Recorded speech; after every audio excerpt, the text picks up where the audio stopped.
Hey guys, this is Mike here, and I'm going to give you an example of how I use analytic philosophy to make decisions, things that I do.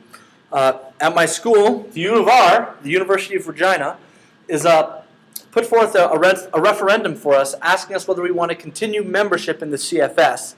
The CFS is the Canadian Federation of Students.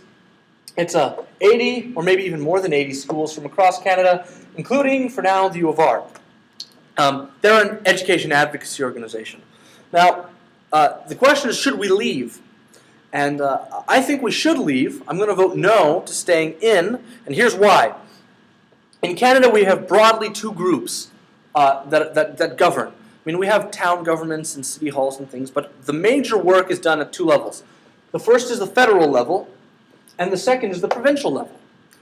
In Canada, education is, in Canadian law, under provincial jurisdiction.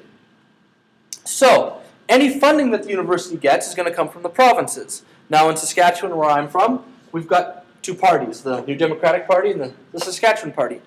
When I started out, it was Lorne Calvert from the NDP, and he gave us money. Now it's Brad Wall, and he gives us money. Now, what could happen is the federal government might give money to the provinces. Like that.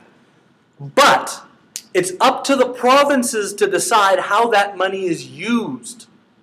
What that means is petitioning the federal government to give money for education doesn't work. Why? Because the provinces make all the decisions about funding. The CFS is a national group. They can advocate federally really well. What they can't do very well is advocate provincially. In fact, Saskatchewan doesn't even have a provincial organizer in the CFS. So just to drive that point home, that the federal government, that lobbying the federal government doesn't help, let's use an example. This is from the CFS made a publication called Public Education for the Public Good, and here's their example.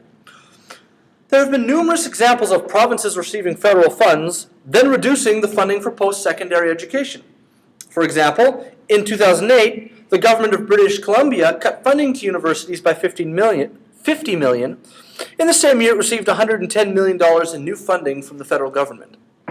So as you can see, lobbying the federal government doesn't do anything because the provinces make the decisions. And I think that the University of Regina, as well as the University of Saskatchewan, as well as the SciAst campuses, ought to get together ourselves and lobby the province. And I think that spending $100,000 to lobby the federal government doesn't do anything. We should be taking our $80,000 or $90,000 and lobbying the provincial government because that's the ones who make all the decisions.